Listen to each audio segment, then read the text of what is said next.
All right, we're live. Just Chase and Ryan today. After further review, episode 82. Ben's not here to quote me on it. Chase, how you doing today? Across the pond in PA. Doing good. Excited to be here. We'll miss you, Ben. Enjoy the vacation, but Yeah, excited to hear to recap all the sports. yeah. Ben's on PTO this week, so just Chase and I grinding after the after hours, and of course, had to get the show rolling. Sorry, we're a few minutes late for everyone waiting for our normal 7:30 time. But yeah, on tap today, we got a semi-loaded show. We're going to talk NFL, MLB, and NASCAR. Obviously, the MLB playoffs are just starting. The NASCAR playoffs are getting towards the end. And the NFL has been every week just super unpredictable and a couple different things to break down. So, I mean, if you're ready, Chase, we can dive right in. Let's do it. Yeah. So, first thing I wanted to bring up, because we're down to two undefeated teams left. So I figured might as well touch on both of them in the NFL. And the first one being the Kansas City Chiefs, defending back-to-back defending Super Bowl champions. And Chase, I just wanted to kind of talk to you out loud about this. So the Chiefs are 4-0. They've won, I think, 9 straight games dating back to last year. But I think all 4 games this year and all those other games are all one-score games, and it seems like there's like some concern rounding around the Chiefs because of this. I want to hear your takes. Me personally, not concerned at all. I mean, they're 4-0. They're winning games with not everyone on the field, and they've won back-to-back Super Bowls. There's going to be some type of, hangover or whatever you want to call it, fatigue. All that stuff starts to set in. Yeah, I agree. I don't feel any concern from them. It sucks to lose playmakers like they have, but I think as long as they have Mahomes, they're fine. I don't think they really have anything to worry about. They can probably swing a deal and get another wide receiver just to fill the depth. And maybe Rashee Rice's injury isn't so bad. He's able to come back. But I don't think there's any concern for the Chiefs. As a Ravens fan, yes, I want them to have all the demise and them to suffer, but I don't think that's going to happen. I think they'll be just okay. Yeah, it's weird to me. I feel like I don't know if it's just because they have to talk about the Chiefs and they're like pulling at strings. They won 4 games. They're good games too. I mean, yeah, not everything's as pretty as you want it to be, but they beat the Ravens on opening week. Obviously, this weekend was a bit sloppy. You had the Rice injury, but it was a divisional game. Yes, it was the Chargers, but they've played decent so far, and you can't expect every game to be a 50-0 win, especially when you have these guys playing into mid-February for the last 2 years. And I don't know. I also I don't want to compare. I don't want to compare, but I'm starting to get more and more New England Patriots vibes here, where you have your good coach, you have your star quarterback, you have your playmaker, which would be Travis Kelce. I don't care if his numbers were down so far. I really don't care about that. But then the biggest factor of all that doesn't always get talked about is the defense. Chris Jones is still there, wreaking havoc on every play, and they have, younger, more athletic players like McDuffie in the secondary that are just a massive boost to the team. And I feel like good defense, good QB, good coach, and you're winning. There should be I don't talk about other things. Like everyone doesn't, and I know we're talking about it too, but it's like you sit there and you watch these Chiefs games and everyone's just like, oh man, they're not winning 40-0. It's like, well, yeah, there's national football players on both sides of the ball. You have to remember that.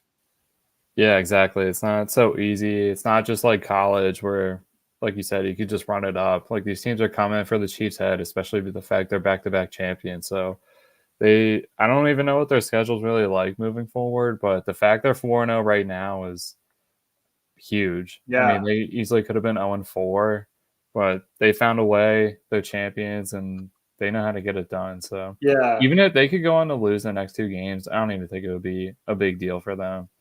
Like it's really just about adjusting, and they're gonna find people. They have people, and it's hard to lose that many people. But if it was happening on the defensive side of the ball, I'd probably be more concerned about them. But They won the whole thing last year, and they had injuries too. It wasn't like last year's team was entirely healthy. Like they were missing some key pieces. So Yeah, yeah, completely agree. I mean, coming up, they have Saints, then a bye, 49ers, Raiders, Bucks, Broncos, but similar to the New England Patriots, their division, I feel like, is always a cakewalk for them. I mean, Justin Herbert's either hurt or playing hurt, and then just so much uncertainty with the Raiders and the Broncos that they should go minimum 3-1 against those teams, if not 4-0. I would think they'd go 4-0.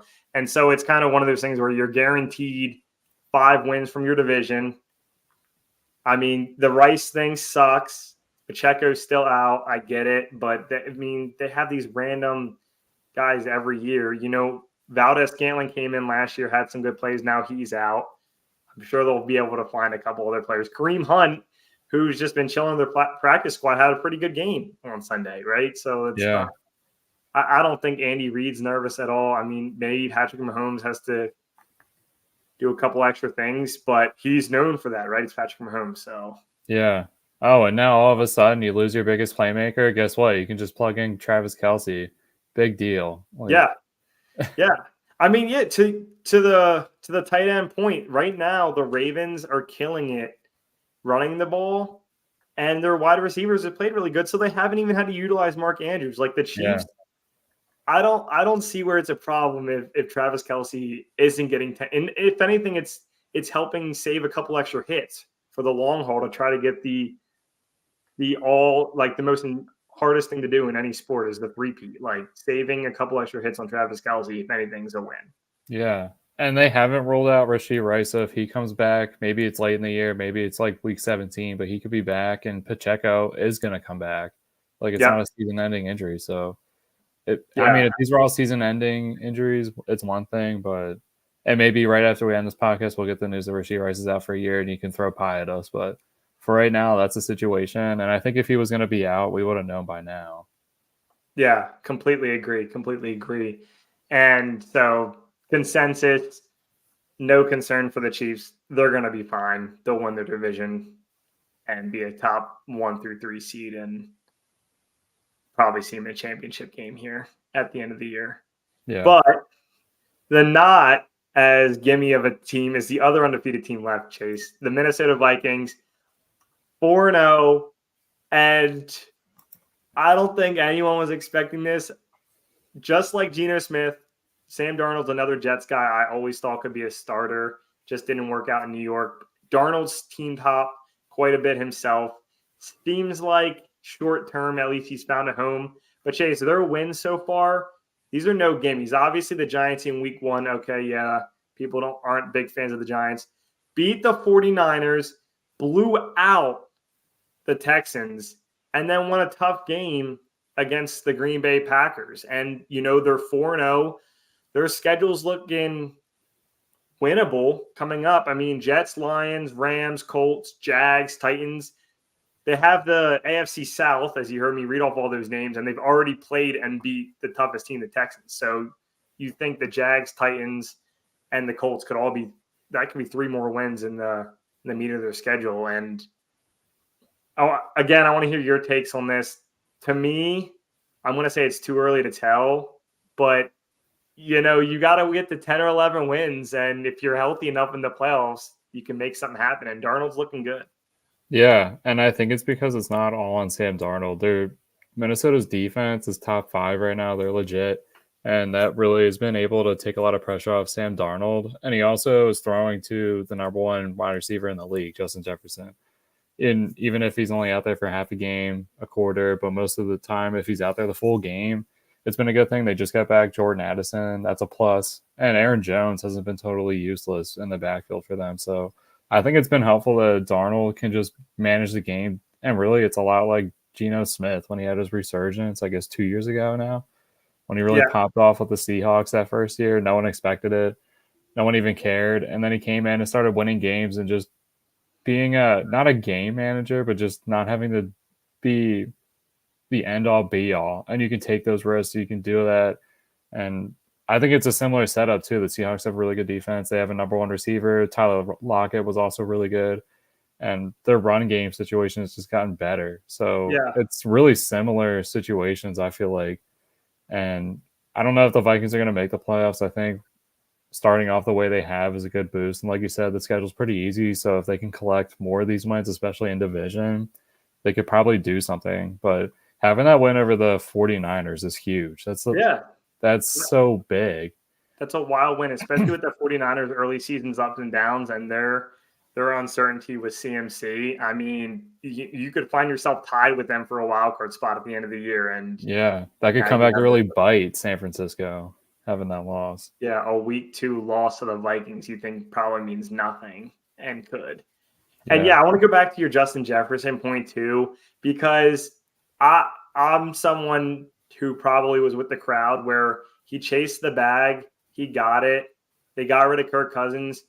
I thought it was going to be a straight up Devontae Adams in a Las Vegas situation where, he's a good receiver, but you have no one to throw it to him. He's showing like some Larry Fitzgerald type of play out there where he's able to produce no matter who's giving him the ball. He's that good of a wide receiver. He's great at running routes. He has great hands. You said probably the number one wide receiver in the league, top 3, no question to anyone's list. And it's a huge boost to any team. But I mean, new quarterback. Is it still their same coach that's there that was there last year? Yeah.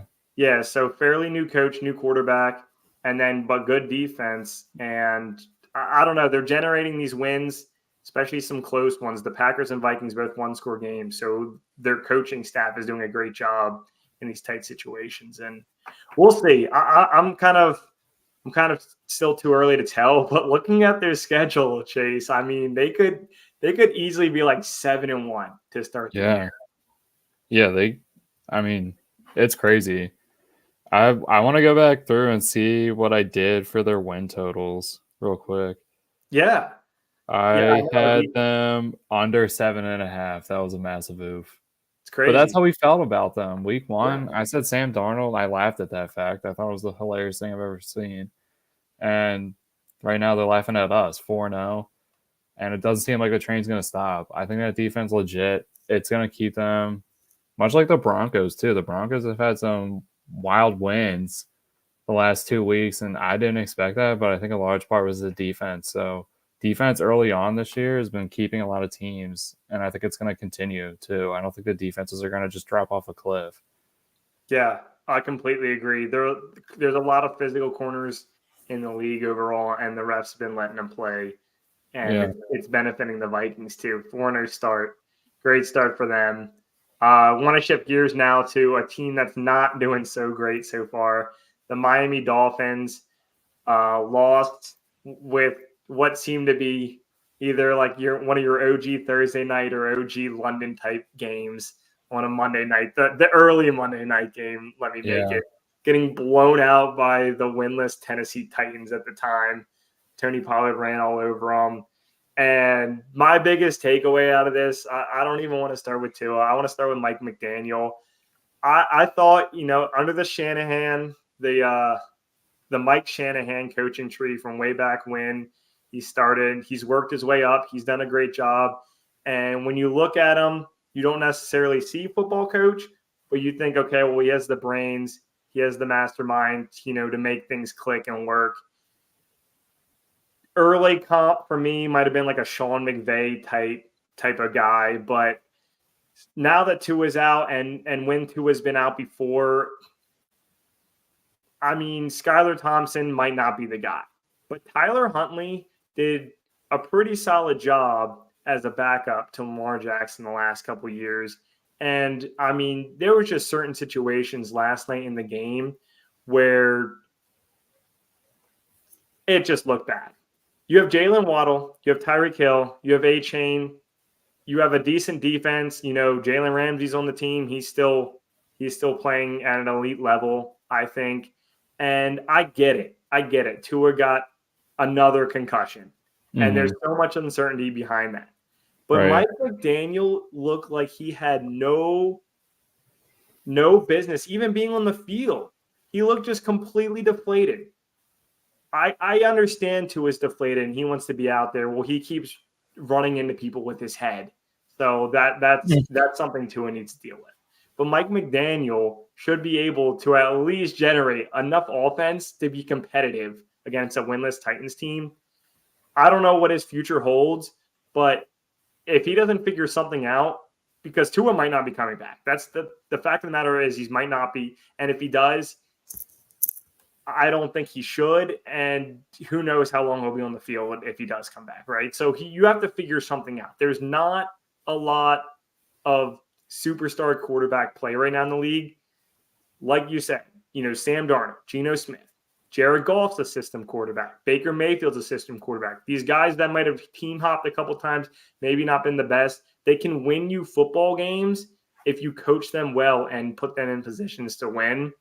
Don't think Mike McDaniel's doing that with whoever the Miami Dolphins put under center on Sunday, or in this case, Monday. And I mean, he just looks trash. I mean, if I'm a Dolphins fan, I low-key want him out now because it's just the energy's just dead. Yeah, I completely agree with all the points there. And it's insane that they're not able to use all the playmakers that they have to alleviate not having a great quarterback. Like Tyler Huntley playing with the Ravens didn't have nearly the wide receivers and the running backs too. I don't know how great the Dolphins offensive line is, but for the most part, you think that they'd be able to come up with something better than what they've been able to put out there the last few weeks. I mean, it's insane that they're not competitive, to say the least. I don't even know how many quarters it was, the touchdown drought that they had going, but that was obscene. And just looking at that roster, it's not something that Tyreek Hill and Jalen Waddle, they should be having at least a touchdown every game. Yeah. And even still with having a backup quarterback, the Packers didn't drop off that much with Malik Willis. And everyone was dumping on Malik Willis isn't a great passer, this, that. He was out there doing it. They were running the ball and finding the lanes to throw the passing. So I think having Achane, they should just ride him, Jalen Wright, ride him, and then find those gaps. And Huntley can also scramble too. So I think that they just need to maybe change their identity a little bit. Maybe you're not going to be such a throwing offense, but yeah, they shouldn't be playing this bad. I think we can all agree on that. It's also weird because I like Tua, but I don't think Tua's that good. Yeah. So it's also weird to me. Like, okay, I mean, the first game of the season, I think they won a close game with the Jags. Last 3 games combined 25 points. Bills, Seahawks, Titans. They've scored 25 total points in those 3 games. 25 points in the NFL in 2024 might not even get you 1 win. It's definitely not going to get you more than 1 win in a 3-game span. And I mean, coming up this week, they have the Patriots. I don't know what the under is going to be, but I might just put the house on it because I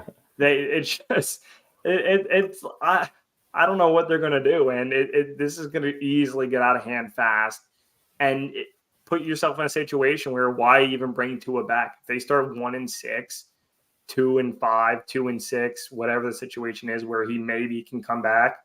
He's on the IR, so I think he's out till at least week 6 or something like that. But it's ugly. It's ugly, and it might get even worse for Dolphins fans who finally thought they maybe hit on a quarterback that can't protect himself, and it could be back to being, your classic Miami Dolphins. Yeah. But on the flip side, if they do tank, it's not like this is the most useless quarterback draft ever. So really, it could be one of those things where it's like, you have an off year, but then you nail a rookie quarterback and say you get a CJ Stroud type rookie season, you're right back in the mix. It's not like Tyreek Hill and Jalen Waddle and Achane. It's not like these guys are going anywhere. So it's bumpy right now for the Dolphins. And yeah, the window is probably still closing in the grand scheme of things, but I don't know. They could be in a worse situation than what they're in. And I think they're going to figure it out. I think it's been so bad that you just have to come out with something fresh this week. Yeah. Oh, yeah. I mean, after that loss, I don't even want to know what happens if they lose like 24-3 to the Pats. But as of right now, it could happen. And yeah. It's We'll tough see. because I Yeah. don't feel like McDaniel's on the hot seat at all either. Like, I No. don't think he's that bad where it's worth firing him, but this isn't good that he's able, like, if the 49ers went through quarterback struggles and they were still competitive. Did they win every game? God, no. But they were still competitive. I mean, they ran through 3 quarterbacks and then found Brock Purdy. Like, that's insane. That's an insane amount of things to happen. I'm not saying that they're going to find that right now, but, you know, they were able to adapt and overcome. And I feel like the Dolphins have way too much talent to be able to do that. Yeah. Yeah. Biggest takeaway, build your identity to be something that maybe you weren't planning on being. So, Yeah. And they have the playmakers to do it. for sure. For sure. I mean, yeah. I mean, they low key tried. I think Tyreek Hill had Yeah. like 3 rushes last night by like halftime. They were Yeah. trying to mix it up a little bit, but you have to be a little more creative than that. I don't know. I mean, they're both fast, so you think that they'd be able to get open Yes, for the sure. traditional way, but we'll see. Yeah. But no, it's just one thing that kind of irked me watching football this weekend because I mean you don't get many of those bad games. That was one of them. Uh, one last thing I wanted to touch on, Chase, before we move on to baseball. I know playoffs started tonight. I just really wanted to touch base on the running backs so far this year. They have gotten zero love in the last probably 5 to 7 years overall. Contracts aren't there. A lot of times the big names get injured. And yes, CMC, whatever he did in practice to begin the year and still wasn't playing. That's a miss. And that's a really valid miss for top 3 running back in the league over the last 5 to 7 years. But I'm just going to go ahead. I just pulled up the stats, just the overall stats for the running back so far this year's top 10. I'll go ahead, share my screen real quick. And we can kind of just break this down together. Going in cold turkey. I mean, just looking, yeah, Lamar Jackson's in there at 9, but your other 9 spots out of your top 10, this is like great running back play for some unknowns, but your main guys, the guys that, maybe it's worth spending the money on. I mean, just going down the list, Derrick Henry, Jordan Mason, okay, he's backing up CMC. Saquon Barkley's a big one. Alvin Kamara's a big one. Jonathan Taylor, a lot of question marks around him. He started off the year great. J.K. Dobbins couldn't stay healthy in Baltimore. He's healthy right now, and he's having a good start to his season. Josh Jacobs and Aaron Jones, 2 more guys that their teams gave up on and are having, another great year on a new ball club. And, I mean, across the board, the Lions are a great running team. You see Jahmyr Gibbs and David Montgomery at the bottom. And I don't know. It just seems like a resurgence of running backs. I mean, quarterback play hasn't been as good as we've seen in recent years, but just looking across the board, their stats, three guys already over 400 yards. I mean, these averages, Chase. Derrick Henry, 6 yards a carry. Saquon Barkley, 6. J.K. Dobbins, 6.1. Even some of your lower guys are still, David Montgomery, 4.3. That's not bad.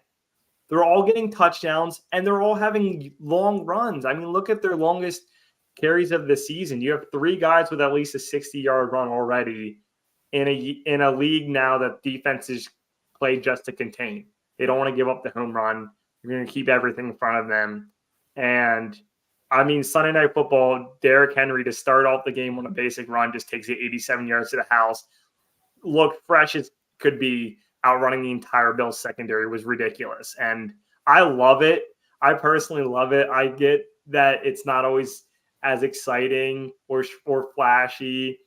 Your big wide receivers, making the great catches down the sideline, juking people out. But just sometimes these hard gut runs up the middle, it helps the team out. It helps your play action out a lot in an offense. But when they're able to rip some off too, it's cool to see.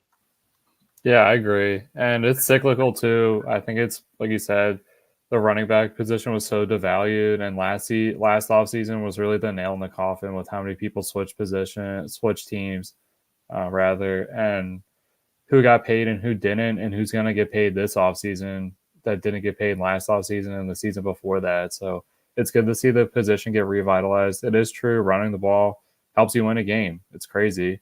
that people didn't think that was going to be a good way to win a game with all the analytics. But it turns out if you dominate the possession and your defense isn't on the field for more than a half hour, it's a good combo to have to win a game. So really good. And especially for the Ravens, I'm just going to touch on this quick. The fact that when they signed him, I really wanted him to touch the ball at least 20 times. I feel like that was an important number. And the way the league was going, they would have said, don't do that. Don't give him the ball 20 times. But last 2 games, he's gotten over 25 carries, dominated. Yeah. I mean, he's getting stronger and stronger every time. And he's a guy that you have to lather up. So the more work he's getting, I think the stronger he goes. And it's true. He does wear down a defense. So that's huge for the Ravens. And I don't think it makes Lamar any less effective, the fact that they're running the ball, especially as much with Derrick Henry. I think that makes Lamar more potent, more explosive, opens up everything else for this offense. So it's good. I hope they just stick with it, stick with this game plan. Don't change it, because I think it's going to be the key to how they're going to win. And I think that's also the same to be said for all these other running backs on these teams. The top 14 you'd love to have on a fantasy team. And if you have 2, you're probably cooking in that league right now. And if you have 3, you're probably going to win the championship. So that's crazy that running backs have come back in such a valuable way. But we've talked about it, building our fantasy lineups. Who of these guys can get 2 touchdowns every week? All these guys could. Yeah. There's not a guy on this list that I wouldn't be comfortable with doing that for.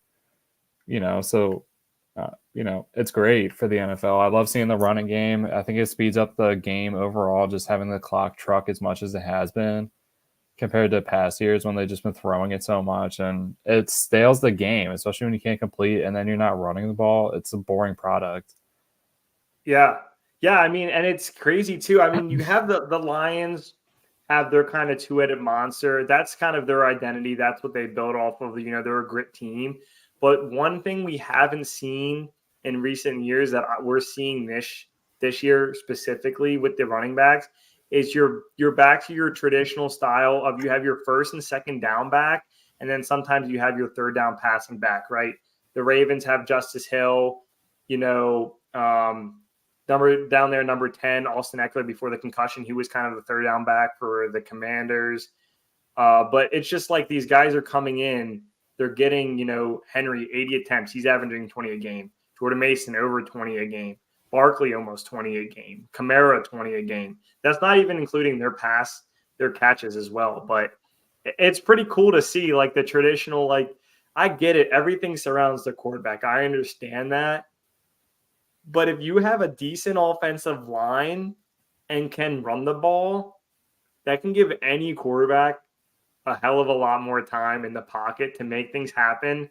And I'll touch on my Cowboys. You're seeing that in the opposite way, where Dak has not had time to be in the pocket at all. I know they have 2 rookie offensive linemen and they're having some struggles, but if they could get any production at all out of Zeke, Rico Dowdle, and Deuce Vaughn, Dak would have some more times to be Dak. And it's so valuable. I'm so happy to see these guys in these top 10 to 15 lists flourishing. And I mean, at this point, you just hope that they can ride it out. It's a long season now. There's the extra game, 17 games of taking 20 hits a game. It puts a toll on you, right? But I'm hoping some of these guys, Henry, Barkley, Kamara, Taylor, you can see them ride it out and really help contribute to their team. Yeah, certainly. I agree. Cool. Well, we can move on now to baseball since the playoffs are starting tonight. 30 minutes into our show. Ben's going to kill us for finally getting to it now, but we definitely have to touch on it. I'll throw up the bracket, and I figure, Chase, if you want to run through it.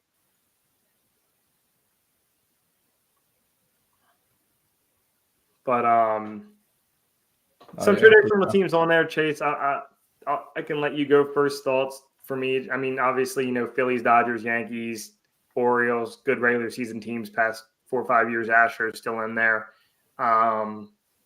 They've been to a ridiculous 7 maybe straight LCSs. I forget. A little harder task for them this year. But overall, looking at this, I personally have no idea what to expect. I can't predict anything. I don't have any picks even on the wild card matchups because the parity in baseball has been high, and I truly think anyone could win the World Series this year. Yeah, I agree. I think it's really wide open, and I think it's good to see some new blood in there and people returning into the show again. Detroit, Kansas City, the Brewers, and obviously the Cleveland Guardians. I don't think anyone would have had them being the number 2 seed on the AL side going into the playoffs. But Yeah. in one way it's good because I think it's super wide open that everyone has a chance. In a bad way for the Phillies, I think it's so wide open that even they might get bounced. Having the first round bye, everyone bitched about it last year. Now we get to finally experience it. And if you're really mean everything you got, then this shouldn't be a bad thing. But taking on we're not totally sure, but we don't think that they reseed after the first round. But depending Yes. on that matchup, having to take on the Mets or the Brewers isn't going to be easy. That is by no means an easy first round matchup, especially because both these teams are going to get momentum. Obviously, the Braves come out, have a big win today in game 1. Now all they have to do is just focus on tomorrow and see what they can do. But that's hard. The Mets have been on a real hard track to get to this road, and I don't think that they're going to let this stop them right now. Yeah. We got a comment drop in from For the Fun of the Hobby. Our sister company, Ben, said the Mets win. So obviously, big first game for them. Tigers go up 1-0 against the Astros. I love that it's a best of 3 now, but in baseball, it's even a best of 3 gets a little dicey where you can't get into your full rotation and maybe utilize all your bullpen guys throughout the game, depending on if you have the lead or not. Comes a real chess match. And yeah, if I'm the Phillies, you have the interdivision game against the Mets, who have been one of the hottest teams in September, or the Rhys Hoskins just due for a massive hit at some point, probably at CBB, Citizen Bank Park, and it's scary for sure. I mean, the NL East has 3 teams in there, and all 3 have been kind of up and down throughout the season. Also, look at the Dodgers, a big team that has been there, done that year in and year out.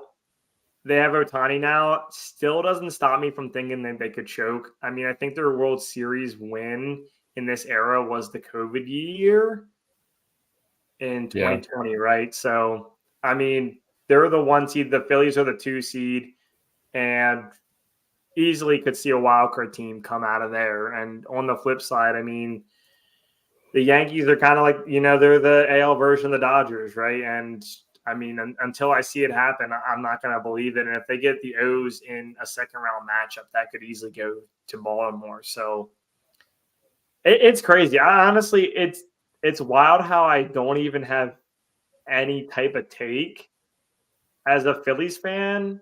I know that baseball has been hating on the bye. I'm okay with it. You're gonna get whoever, because it's not like it's not like other sports where you get time in between games. The Mets and the Brewers, they're gonna play 2 or 3, possibly 3 straight days, maybe get 1 off day, and have to come into Citizens Bank Park. That's going to be absolutely rocking. And I mean, the Phillies mindset right now is like, this is it. Like they know last year they blew it. Okay, 2 years ago was a cool ride. They know last year they blew it. And luckily they don't have the Diamondbacks that they're going to have to go through this year. So I don't even have to think about that crap happening again, because it's still haunting me. They start on Saturday. You get your first win, feel a lot better about the series overall. Divisional series are best of 5, and you have to find a way to generate 3 wins. And I think the Phillies have been good at generating series wins throughout the year, and I think they can do it. At least they know who's not going to be pitching in their starting rotation, and I think they have more confidence in their 3 and 4 guys now with Ranger and Christopher Sanchez than maybe they did last year, and they can lean on some of those guys even more, understanding the bullpen woes, but the clutchness of the offense and your top 4 starting pitchers. You can win. You can win with that. I know that it's a little nerve-wracking with the bullpen woes, but yeah, I agree. Well, we will see with the Phillies, but yeah, it's Yeah. going to be a tough test with a bye. Yeah, for sure. For sure. So NLDS starts Saturday and wild card games all week. It's fun. It's fun because it's every day. You don't have to really wait. Yeah, I know. We're in the thick of it now. For everyone that wasn't watching baseball all season, this is the time to jump back in. Yeah. Yeah. Oh, yeah. But yeah, last up and certainly not least, we've been riding this basically all season since Chase repicked it up. I don't know, 50, episode 60, when you really started getting back into NASCAR for this year. And I know on Sunday we were riding the Christopher Bell top three. Last week he led for I think 152 laps. Ridiculous. Great race for him. Kind of stalled out at the end. I'm sure you have more to take on that as well, but a shame because I thought he definitely had a chance to win that one. Yeah, it was a tough one for Christopher Bell. Just couldn't really lock it in towards the end of the race. But another guy outside the playoffs wins, Ross Chastain, who really was trying to punch his ticket and battling with Bubba Wallace all year, both of them not making the playoffs, and he finally gets the win. So that probably felt good for him. Definitely gets post race burnout performance of the year. It went on for like 7 minutes. I mean, he did. He was taking it all up. He went from both ends and then went to the grass and then came back up and smashed his watermelon. So really taking it all in. I know he's not in the playoffs and maybe this is his last win for the year, but really made a name for himself. We said that the Toyotas would probably do the most damage here. Martin Truex finished in the top three. He was the closest Toyota. So, and Ty Gibbs in fifth. So really overall, they came in through. I know that Christopher Bell, like you said, wasn't the greatest day, but still hanging in third place in the points right now. Not Yeah. that far behind. A lot can change. I mean, he could go one lap next week and then be in first place in the playoffs, and then fluctuate in and out. Just the way the points move throughout the race. So it's not the end of the world. I think he's still in a good striking spot. This is the last of the round of 12 this weekend at Talladega, so going to be another wild race. I remember earlier this year, Bubba Wallace, when all the Toyotas pitted, he came back out, he got little air wobbles and took out all the Toyotas. So hopefully, fingers crossed, that doesn't happen again for this race. But you never know. It's gonna be tight, and we'll see if all the manufacturers are gonna run the same type strategy as they did in the springtime. So it's big momentum. Want to be able to lock it in, especially with a win. Joey Logano, I think, is the only playoff driver so far since the playoffs have started to actually lock himself in with a win. Yeah. So surprising, like we've been saying, there's a lot of guys with multiple wins on the year, and they haven't quite shown out yet for the playoffs. But this weekend it's going to get crazy. People are desperate. It's the last round before it locks up for the top 8. So we could see a lot of chaos, and especially at a track like Talladega, which is known for creating chaos. Yeah. Yeah. I mean, we touched on it, baseball earlier, obviously the football in the last 2 years on the podcast, but the parity in NASCAR has been great too. And it's wild to see, all these. I mean, it just shows the talent across the board. Another guy not in the playoffs getting the win. And like you said, I was like, oh, is it kind of like spoiler? But no, they still get their paycheck. They still get a win. I mean, everyone out there is competing every week that they want to win. Yeah, your teammates in the playoffs might be cool for them to win championship, but you also still want to get the paycheck and the win under your belt too. So, I mean, it's good to see Christopher Bell. I mean, he led more laps than anyone else. He's been competitive. I mean, unless something crazy happens, Chase, he'll probably make it top 8, right? Oh yeah, like unless something goes totally sideways, I think he's pretty much got himself in a good position. He seems to be able to finding good spots, and especially if you're running out front, you don't have to worry about much. So he seems that he knows where to be and at the right spot. So I would be surprised if he's back up there again this week. Yeah. Yeah, for sure. Well, no, thanks for getting us posted. Keep touching on that as we get towards the end of the season here. And for anyone who doesn't remember, in the beginning of the season, I think it was plus 1,000 for Christopher Bell to win the championship. He's still hanging in there, probably make the top 8.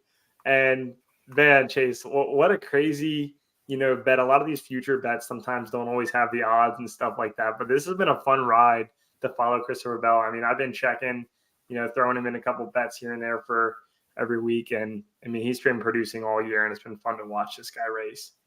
Yeah, yeah, and like you said, I kind of got into it, and really just because of the Netflix documentary. If you haven't seen it, go back and watch it.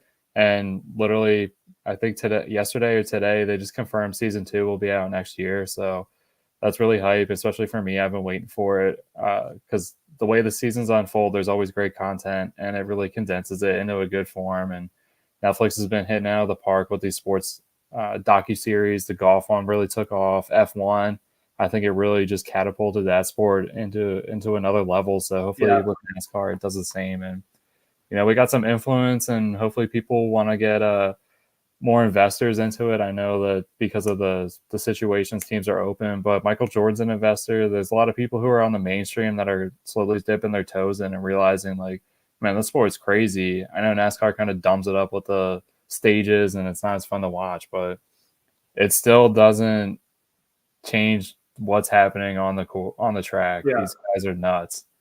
Yeah, and it's in a way it's like hockey. I feel like it's a weird comp for me, but not as popular. Maybe your fifth or sixth sport for a lot of people on their list. But hockey, you're always watching these games, and it doesn't look like there's a lot happening. It might seem a little boring, but then you're like, hold on a second, they're like ice skating on ice. Like Yeah, NASCAR, you can be watching the race, and you're like, oh yeah, they're just kind of driving on their circle, but they are, pedal to the floor the entire time, just burning through tires. Like they're driving ridiculously fast, and it takes a yeah, lot of athleticism for those guys in those cars to be able to handle that and go through the ups and downs of the race and a season. So it's yeah.